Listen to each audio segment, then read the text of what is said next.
Buenas noches a todos. Saludar también este Congreso de la FUBA y la lucha de esta federación para defender las reivindicaciones y la lucha del movimiento estudiantil y de toda la universidad contra el gobierno, contra las camarillas del rectorado de la UBA, unido por vínculos a ese gobierno y sus agentes en el propio movimiento estudiantil. Bueno, voy a tomar el desafío que dejaron otros compañeros que me precedieron, en el sentido de vincular la crisis argentina con América Latina. Claro que lo voy a hacer desde otro ángulo y seguramente desde otra posición, porque mi punto de partida es la crisis mundial del capitalismo y su relación con América Latina. Ustedes saben que esta crisis de enorme alcance, de enorme profundidad, que estalló allá por 2007-2008, tuvo sin embargo con América Latina una relación contradictoria. Durante toda una primera fase de esta crisis, los fondos especulativos que huyeron de los grandes mercados emergentes en crisis se refugiaron en los mercados de las materias primas exportables de países como América Latina, en los contratos de futuro de soja, de petróleo, y contradictoriamente toda una primera fase de esa crisis mundial dio lugar a un ascenso especulativo de los precios de las materias primas y también a una suerte de florecer económico que sin embargo era especulativo en la gran mayoría de estos países que crecieron al 6, 7 u 8% anual. El derrumbe de los precios de las materias primas al calor de la incorporación plena de China a esta crisis mundial capitalista, hizo ingresar a América Latina de un modo pleno a la crisis mundial. Y el desplazamiento de los gobiernos nacionalistas o nacionales populares o llamados progresistas está colocado o se inserta, ¿no es cierto?, en esta crisis, en esta fase de la crisis mundial, caracterizada por el agotamiento de esa suba especulativa de los precios de las materias primas. Ahora, de acá surgen dos grandes conclusiones. La primera es que si este derrumbe de precios y esta crisis condujo a crisis políticas y a caídas de gobiernos en estos países, esto retrata la completa incapacidad de los llamados nacionalismos o progresismos continentales para poder dirigir una perspectiva transformadora. En Venezuela, en Brasil, en Bolivia, en la Argentina, se despilfarró la renta petrolera, sojera o minera en beneficio de una camarilla capitalista. En Venezuela, la boliburguesía, que fugó la riqueza petrolera de Venezuela. En Brasil, los Odebrecht. En la Argentina, los Spolky, Lázaro Báez o Cristóbal López. Cuando hablamos de la crisis de América Latina, no podemos limitarnos a caracterizar una ofensiva de la derecha. Hay que ver que esa ofensiva de la derecha se da en medio de enormes crisis y crisis sociales y crisis económicas. Solo sobre esa base, sobre el fracaso y el derrumbe de las experiencias políticas pasadas, es que se ha enancado el golpe derechista en Brasil o la victoria de Macri en Argentina u otros procesos. Esta es la primera conclusión. La segunda es que las experiencias derechistas también están inexorablemente acotadas y limitadas por esta crisis capitalista, que le va a marcar contradicciones y límites muy importantes a los gobiernos derechistas de América Latina. Los voceros del nacionalismo, del progresismo fracasado, hablan de fin de ciclo, refiriéndose a que, bueno, la experiencia anterior ha sido desplazada y viene toda una etapa derechista. No compartimos esta caracterización. Lo que caracteriza al proceso y a la transición latinoamericana es una crisis social de régimen que está vinculada a un proceso de crisis capitalista de alcance más amplio, y esto marca, insisto, el fracaso de las experiencias anteriores, pero los límites también de los futuros ajustadores. En segundo lugar, y ya referidos al macrismo, ¿qué es lo que caracteriza al macrismo? El macrismo no representa una experiencia política aislada, encarna un viraje de toda la burguesía nacional argentina y buena parte del capital internacional. La misma clase social que en la década anterior fundamentó su acumulación de capital en el auxilio y en el rescate del Estado y en buena parte de los fondos públicos, y sobre ese, ¿no es cierto?, y sobre ese rescate y sobre la confiscación de los trabajadores, precarización laboral sostenida, régimen de salarios bajos, fundó su proceso de acumulación, decidió pegar un viraje cuando entendió que ese proceso de acumulación de capital estaba completamente agotado, porque las cajas de las cuales se nutrían también lo estaban.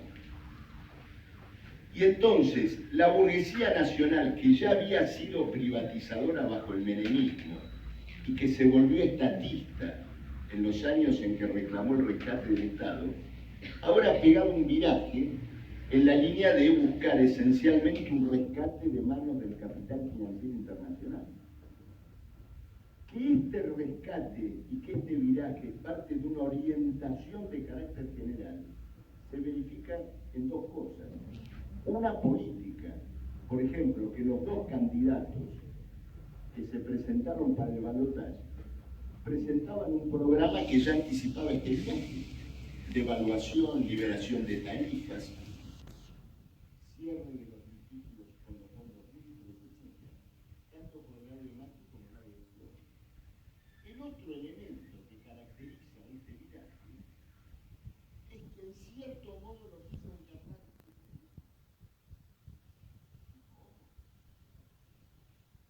Acá se habló de devaluación. ¿Cuál es el antecedente inmediato de la gran devaluación?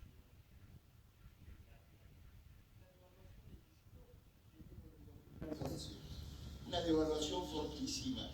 Llevó hasta una gran carestía, una caída del salario. Acá se habló de alianza con el capital internacional. ¿Quién arregló con el sur de París? Acá se habló de una línea funcional a los grupos petroleros. ¿Quién fue el primero que se arrimó al capital petrolero internacional cuando se un acuerdo con Chile? Las naftas, desde que Kirchner sacó a la Repsol de su sociedad, aumentaron un 90% hasta diciembre del 2015. Es decir, que este viraje fue iniciado por toda la etapa anterior. El propósito del macrismo es llevar hasta sus consecuencias más complejas este viraje al capital financiero internacional que el kirchnerismo no tuvo condiciones políticas de lograr. No hubiera sido el primer gobierno llamado nacionalista que la América Latina pudo hacer viaje.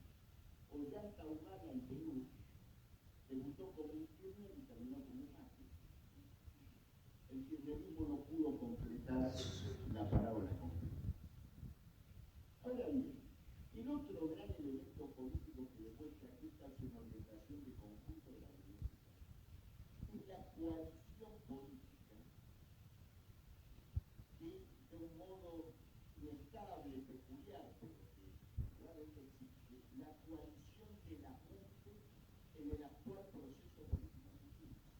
Acá se han señalado algunos elementos, los gobernadores provinciales, Antonio, Alicia Kirchner, pero las votaciones en el Congreso y hasta en las legislaturas provinciales, donde el Frente para la Victoria ha construido un libreto político para todos los hechos, para acordar por el macrismo, para votarlo por los buitres, para votar ahora la ley del blanqueo y al mismo tiempo para preservar al interior de su coalición una paz opositora. Bien, a mí no me lo van a contar, yo estoy en la legislatura. Ayer se votó una ley de mega privatización de tierras en la ciudad de Buenos Aires y el kirchnerismo logró el milagro de votar a favor, en contra y abstenerse. Las tres cosas al mismo tiempo. Digo el milagro porque su jefe de bloque habló en nombre de todos, de los que votaban a favor, de los que votaban en contra de los que votaron en contra por mí habían pedido la palabra para fundamentar su propio voto en contra. No. Decidieron, es decir, esto que decía Groucho Marx, si no le gusta mi ideología, tengo otra. Si no le gusta la variante del voto al macrismo, tengo la variante de aparecer opositor. Entonces hay una vasta coalición política de la justicia, que tiene todos estos matices. La expresidenta ha presentado ayer una crítica a la reforma previsional de Macri. Y en esa crítica ha hecho una defensa encendida de la pulverización de la jubilación como salario diferido. Un comentarista económico hoy en La Nación dice que la crítica de Cristina Kirchner a la posición previsional de Macri se parece como dos gotas de agua a la crítica que le hizo Carlos Melconian, el ultraliberal del gobierno macrista que está esperando que Pradera se caiga para asumir la presidencia. Entonces, esto hay que verlo, porque hay que entender el proceso social que ha llevado a esta victoria del macrismo, qué tipo de fuerzas fracasaron en todo el periodo anterior y de qué manera se articula una coalición peculiar con ellas para llevar adelante el ajuste en el cuadro de una enorme crisis social y de una muy importante intervención del movimiento obrero y del movimiento popular. No sé cuánto. Bueno, quiero decir lo siguiente, acá se ha señalado este problema de la perspectiva, se ha señalado a dónde vamos. Indudablemente no podemos hablar de a dónde vamos sin entender o borrando de un plumazo el pasado. Volviendo a América Latina, Argentina tiene una peculiaridad respecto a América Latina, el desarrollo de una izquierda anticapitalista. Esa izquierda anticapitalista no se construyó con palabras, se construyó a través de una delimitación curiosa, sangrienta y despiadada con el nacionalismo de contenido capitalista. Cuando digo sangrienta no es una crítica. El episodio políticamente más importante de la década anterior fue el asesinato de nuestro compañero Mariano Ferrer, porque demostró que los que se presentaban como nacionales y populares gobernaban con la burocracia podrida y asesina de los sindicatos, gobernaba con los empresarios que se apropiaron del presupuesto público para construir la corruptela y continuar el respaldo de la privatización. Pero mostró también que el movimiento obrero y la juventud de la Argentina comenzaba a emerger una perspectiva política independiente cuyo contenido de fondo es la superación histórica del peronismo, la superación histórica del nacionalismo de contenido capitalista nacional. La oposición al macrismo tiene que construirse sobre esa base política. Y el movimiento obrero, la juventud, comete el error que no lo va a cometer, de ir al rescate del nacionalismo fracasado. Va a vivir una frustración política que es infinitamente superior a la de otro gobierno fundador que tenemos. La experiencia política y social va a demostrar